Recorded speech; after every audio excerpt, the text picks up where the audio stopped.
You know what really grinds my gears about these aliens? Captain Sarah Chen drummed her fingers on the mess hall table, coffee mug steaming forgotten beside her. They think they're so damn clever. Lieutenant James O'Malley looked up from his datapad, raising an eyebrow. As opposed to actually being clever, you mean? Exactly!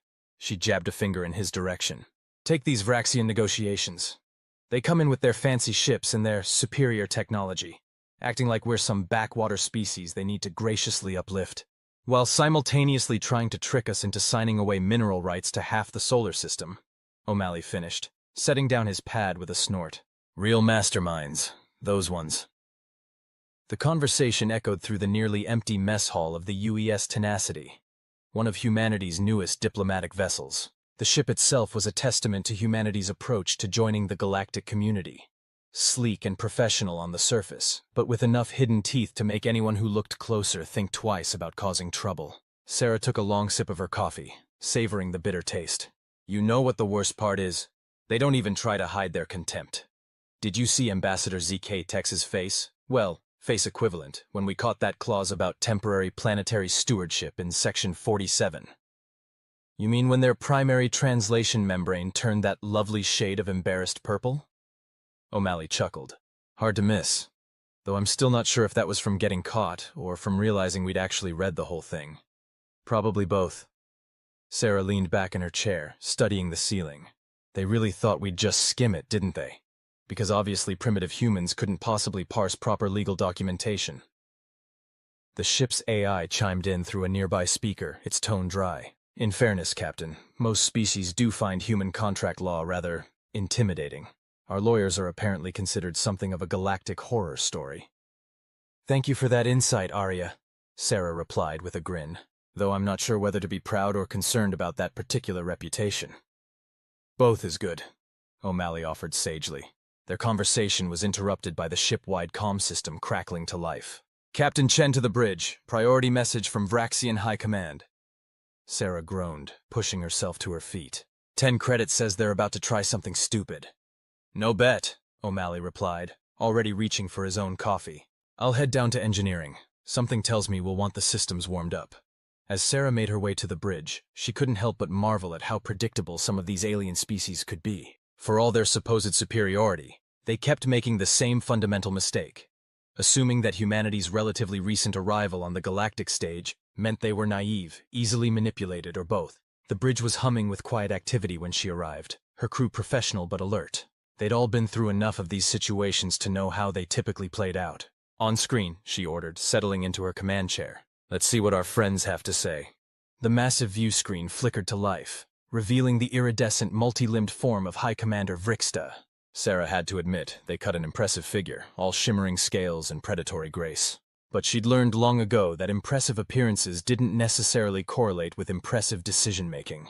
Captain Chen. The alien's translated voice filled the bridge, managing to sound both condescending and threatening at the same time. We have reviewed your counter-proposal and found it completely unacceptable. Sarah kept her expression neutral, though internally she was already counting down to the inevitable threat. I'm sorry to hear that, High Commander. Our terms seemed quite reasonable, given the circumstances. Reasonable? The translator couldn't quite capture the full range of Vraxian tonal expressions, but the incredulity came through clearly enough.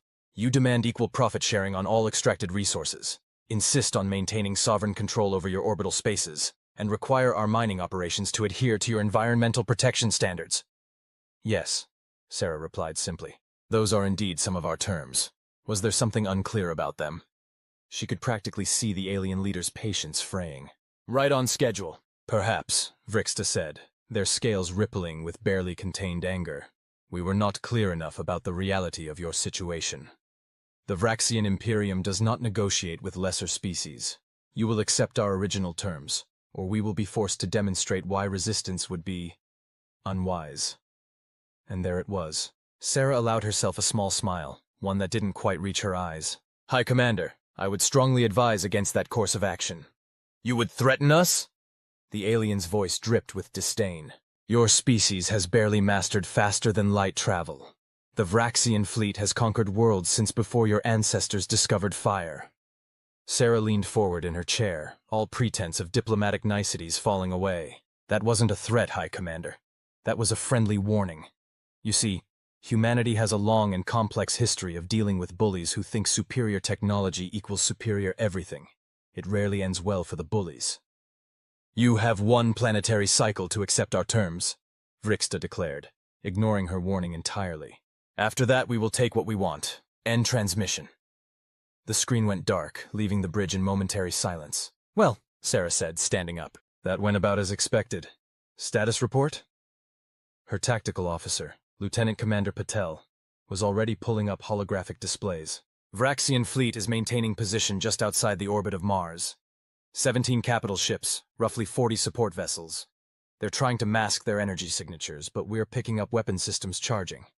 Of course they are. Sarah opened a channel to engineering. O'Malley, please tell me you've got something good for me. Oh, you're going to love this, Captain. His voice came back, practically bubbling with enthusiasm. Remember that little surprise we've been working on? The one based on their own shield harmonics? Sarah's smile turned predatory. I take it it's ready? Better than ready. We've had time to refine it while they were busy posturing. One push of a button and their entire fleet's defensive systems will have a very bad day. Excellent. Sarah turned to her communications officer. Get me a channel to Earth Command. And someone wake up our legal team. They're going to want to document everything that happens next.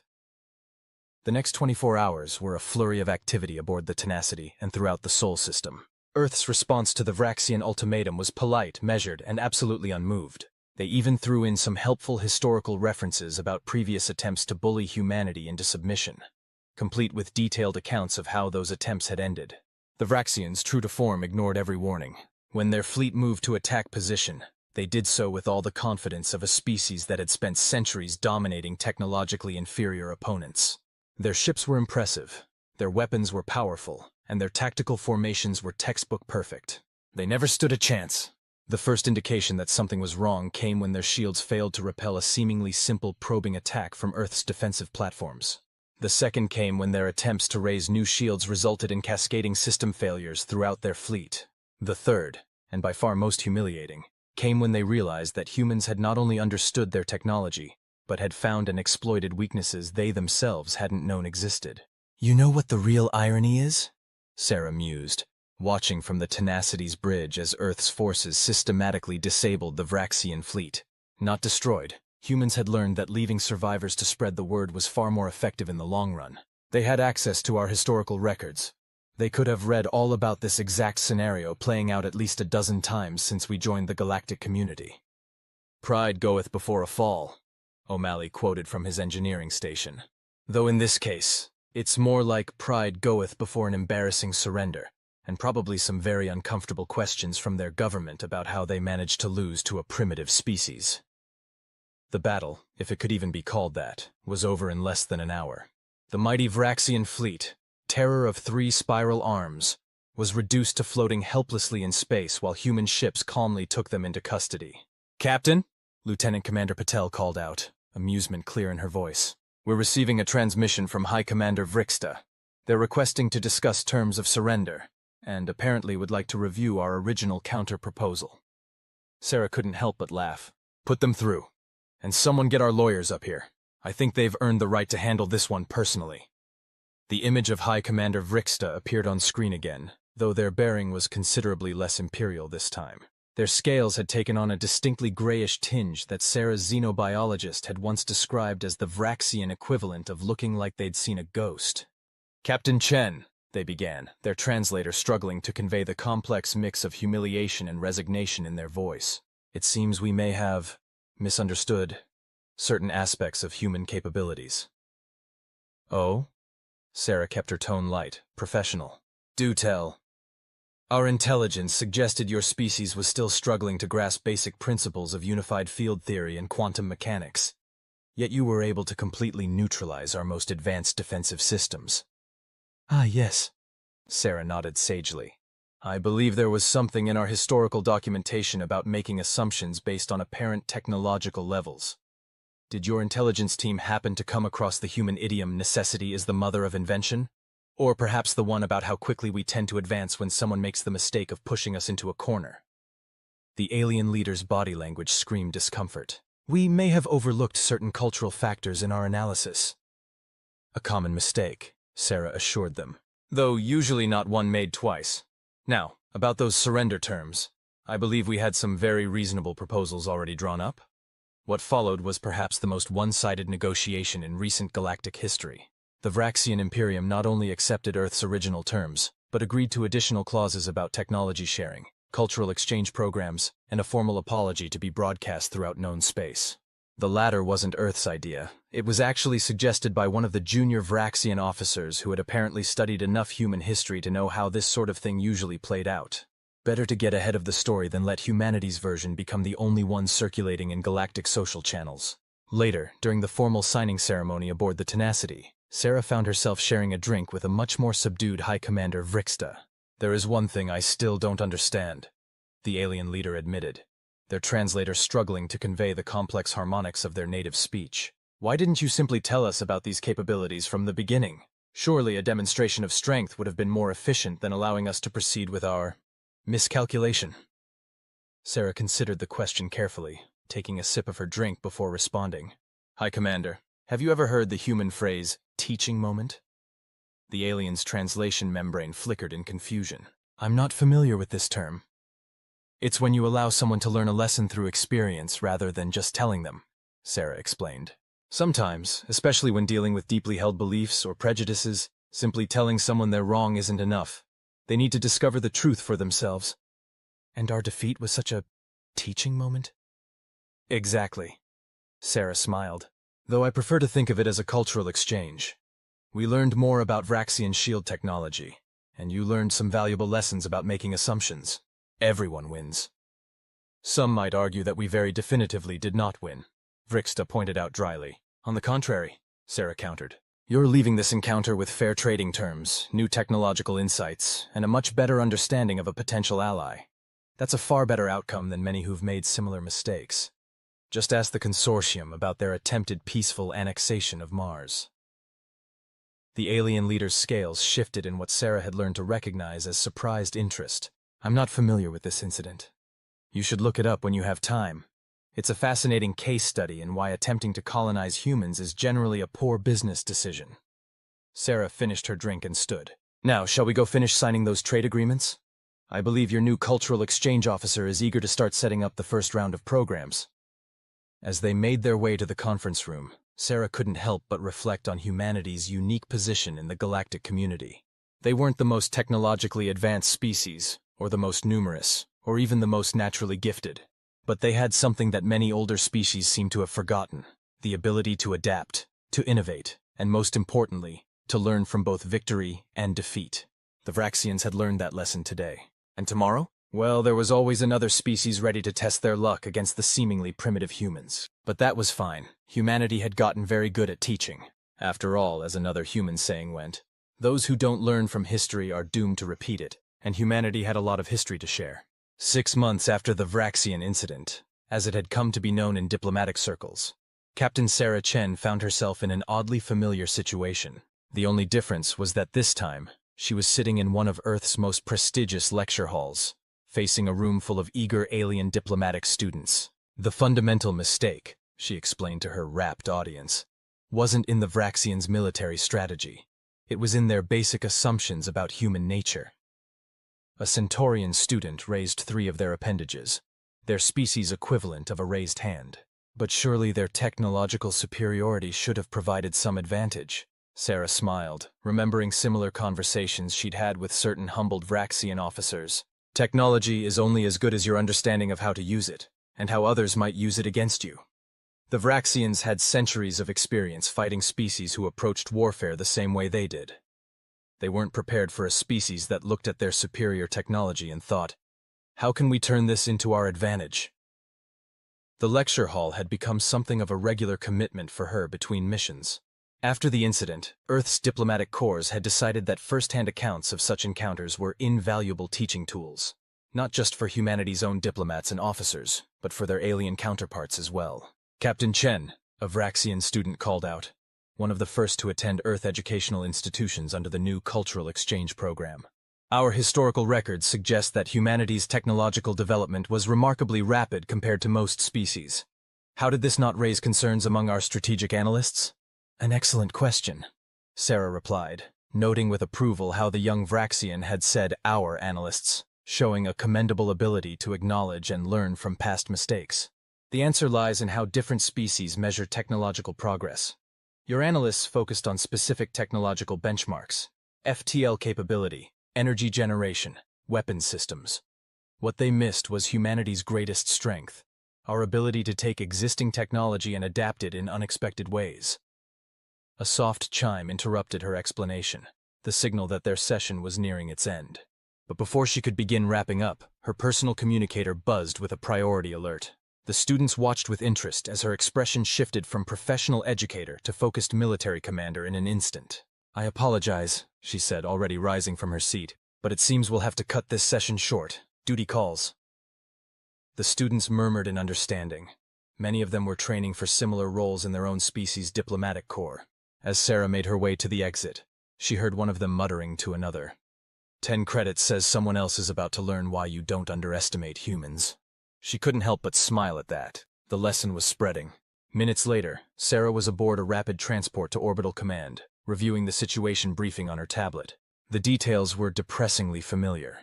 Another species, another attempt at intimidation, another failure to learn from readily available historical examples. The Calthids, Admiral Jefferson briefed her and several other captains once they were assembled in the Orbital Command Center. Relatively new players in galactic politics, but they've been expanding aggressively. Their latest diplomatic communique essentially demands we hand over control of several of our outer colony worlds in exchange for protection. "Let me guess," Sarah interjected, scrolling through the data. "They've managed to convince themselves that our handling of the Vraxians was either a fluke or somehow proves we need their protection?" "Got it in one," the Admiral confirmed. "Their ambassador was quite patronizing about it, actually.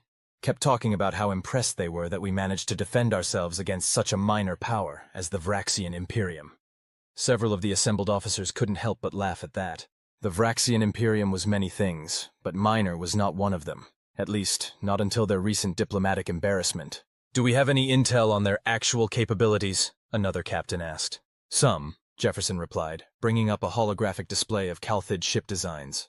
"They favor overwhelming force, massive ships, heavy weapons. Their tactical doctrine seems to be built around the assumption that bigger is always better."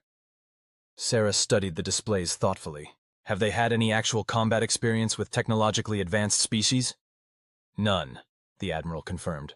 "They've expanded primarily by intimidating pre-FTL civilizations or very young spacefaring races. We're actually the first established interstellar civilization they've tried to push around." "Lucky us," Sarah murmured, though her tone suggested the Calthids were the ones who should be worried about their luck. "What's our response going to be?" Jefferson's smile was reminiscent of a teacher about to present a particularly interesting lesson plan. "That's actually why you're here, Captain Chen. Given your recent experience with similar situations, we'd like you to lead our diplomatic response team." "Diplomatic response?" Sarah raised an eyebrow. "Dunno. Even though we all know how this is likely to end?" "Especially because we know how this is likely to end," the Admiral corrected. "The Galactic Council has been concerned about the Calthids' expansion for some time, but no one's been willing to stand up to them. This is an opportunity to demonstrate that aggressive expansion through intimidation is no longer an acceptable strategy in modern galactic society." Another teaching moment, Sarah realized, remembering her conversation with the Vraxian High Commander. "Exactly. And this time, we're going to make sure the lesson sticks. Not just for the Calthids, but for anyone else who might be thinking of trying similar tactics."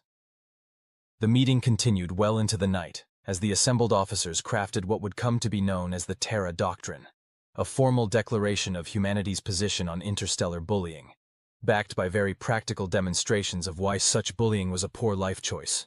3 days later, Sarah found herself once again facing an alien commander across a communications screen.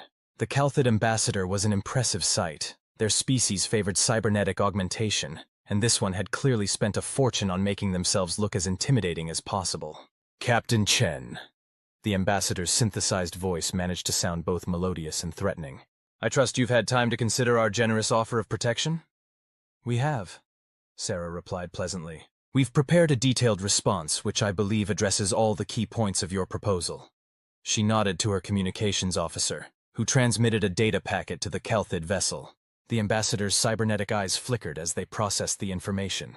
Their expression shifted from smugly confident to confused, then to something approaching concern. This is not the response we expected, they admitted. You've included detailed analyses of 17 previous attempts by various species to coerce humanity into unfavorable agreements, along with the outcomes of those attempts. Yes, Sarah agreed.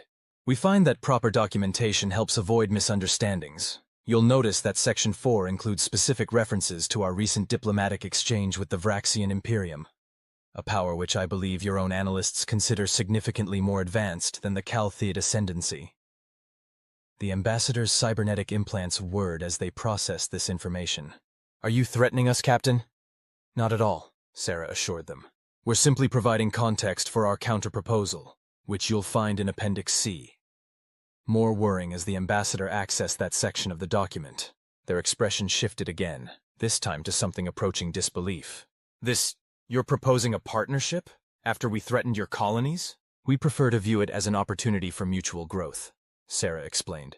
Humanity has learned that turning potential adversaries into allies is generally more profitable than conflict.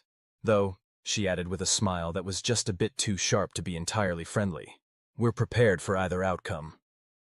The ambassador was silent for a long moment, their cybernetic systems clearly working overtime to process this unexpected turn of events. Finally, they spoke again, their synthetic voice carrying a new note of respect. You arranged this whole situation, didn't you? You knew we would make demands, knew we would try to intimidate you. Let's just say we've had some practice in handling these situations, Sarah replied diplomatically. The real question is, what happens next? Will the Kalthid Ascendancy be remembered as the power that learned from others' mistakes, or as simply the latest cautionary tale in our diplomatic archives?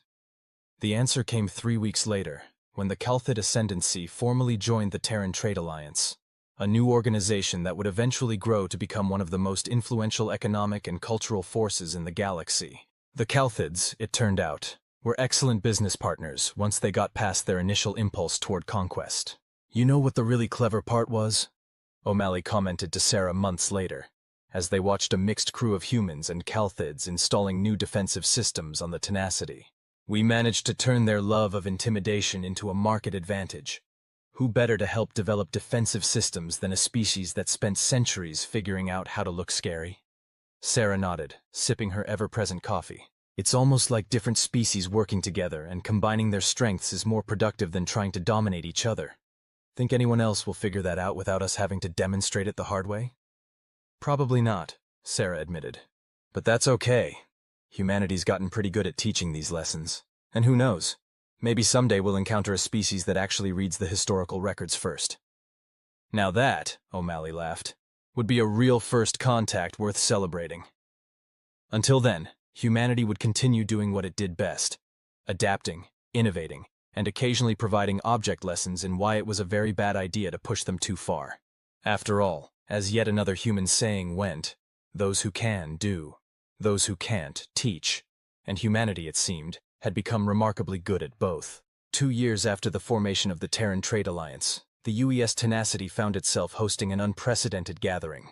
The ship's main conference room had been modified to accommodate representatives from 27 different species, each with their own environmental needs and cultural protocols. I never thought I'd see a Vraxian and a Kalthid sharing notes on defensive system optimization, Sarah remarked to Admiral Jefferson, watching the unlikely pair of former adversaries discussing technical specifications in the corner. That's nothing, Jefferson replied with a subtle smile. Wait until you see what the Centaurians brought to the table. Their biotech research team has been working with human genetic engineers on something rather special. The gathering was the first annual Technological Exchange Summit, a direct result of humanity's increasingly influential role in galactic politics.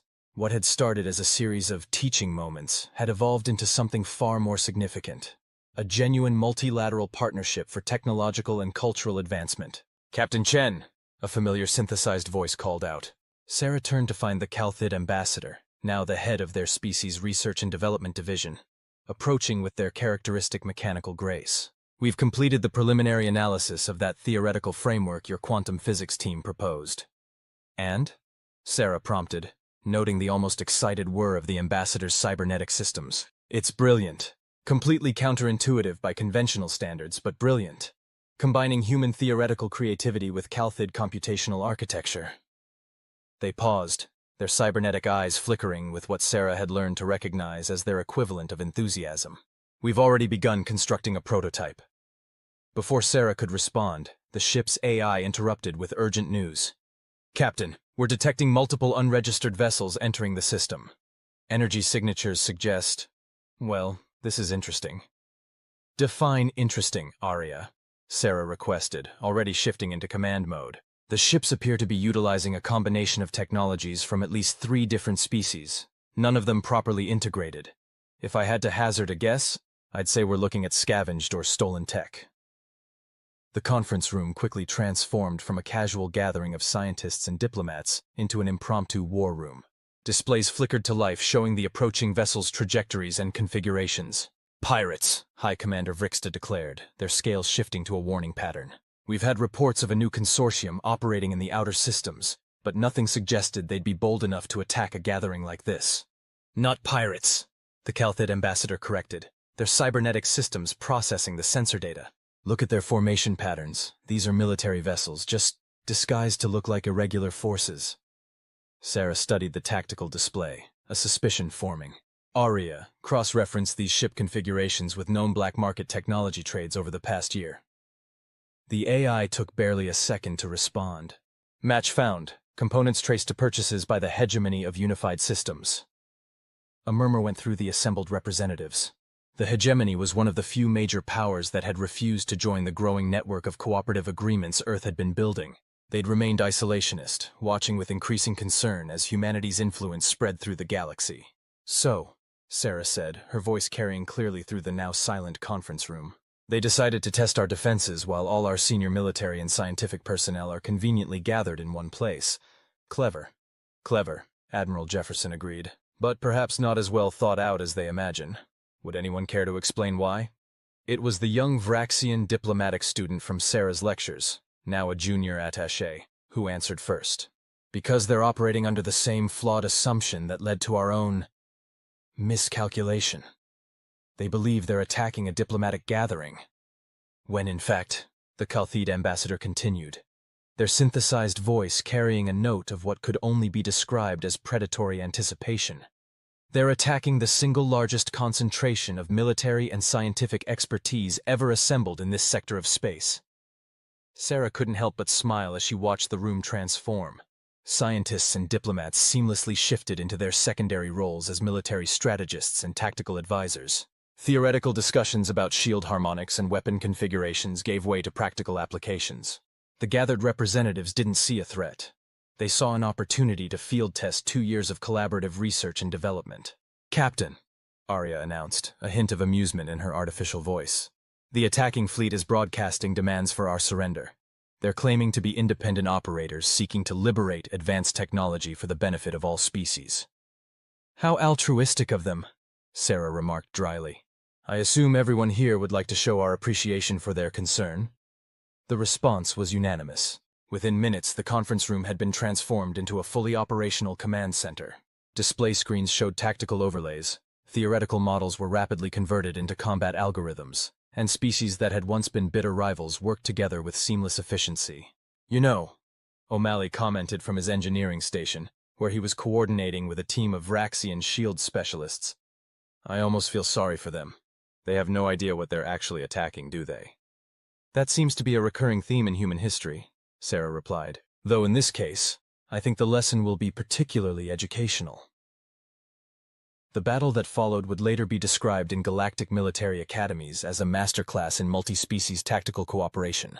Each participant contributed their unique strengths: Vraxian shield technology, Calthid targeting systems, Centaurian biotech sensors, and human tactical innovation, all working in perfect harmony. The pirate fleet never stood a chance. Their first indication that something was wrong came when their carefully cobbled-together stealth systems failed to prevent detection. The second came when their attempts to jam communications were met with amusement rather than confusion.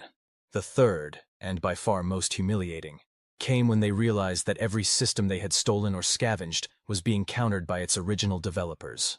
Target fleet has been disabled, Arya reported calmly. All vessels are without power but maintain life support. Boarding teams standing by. Excellent, Sarah acknowledged. Though I think before we begin boarding operations, we should respond to their earlier communication. Arya, please open a channel to the Hegemony fleet. I believe we have some feedback about their liberation attempt. The main screen flickered to life, showing the stunned face of the Hegemony commander. Sarah recognized him from intelligence briefings, a hardliner who had opposed any cooperation with Earth or its allies. This is Captain Sarah Chen of the UES Tenacity, she began pleasantly. I'm here with representatives from the Vraxian Imperium, the Kalthid Ascendancy, the Centaurian Collective, and about 24 other species. We've just finished reviewing your proposal for technology sharing, and I have to say, your approach leaves something to be desired. The commander's expression shifted from shock to resignation as he realized the full magnitude of his mistake. How did you counter everything? Those systems were from completely different species, different technological bases. Exactly, Sarah agreed. And as it happens, we had the developers of every single one of those systems right here in this room. Would you like to speak with them? They have some fascinating insights about proper integration protocols and the benefits of collaborative development. The silence that followed was broken by the Kalthid ambassador's synthesized chuckle. Perhaps we should invite the Hegemony to our next technology summit. They seem very interested in cross-species development. An excellent suggestion, Sarah agreed, though perhaps we should start them with the basic courses. I believe my lecture series on historical mistakes in interspecies relations would be particularly relevant. The aftermath of what came to be known as the conference incident marked a turning point in galactic politics. The Hegemony's attempted show of force had instead demonstrated the overwhelming advantages of cooperation and mutual development. Within months, even their most isolationist factions were calling for diplomatic talks.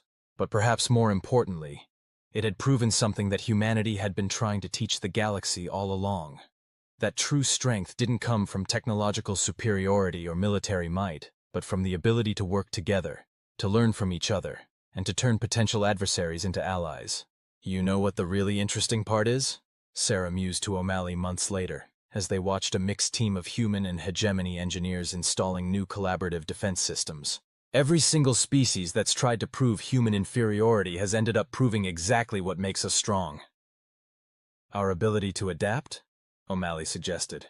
That's part of it, Sarah agreed. But more than that, our ability to help others adapt with us, to take defeat or conflict and turn it into opportunity, to teach rather than dominate.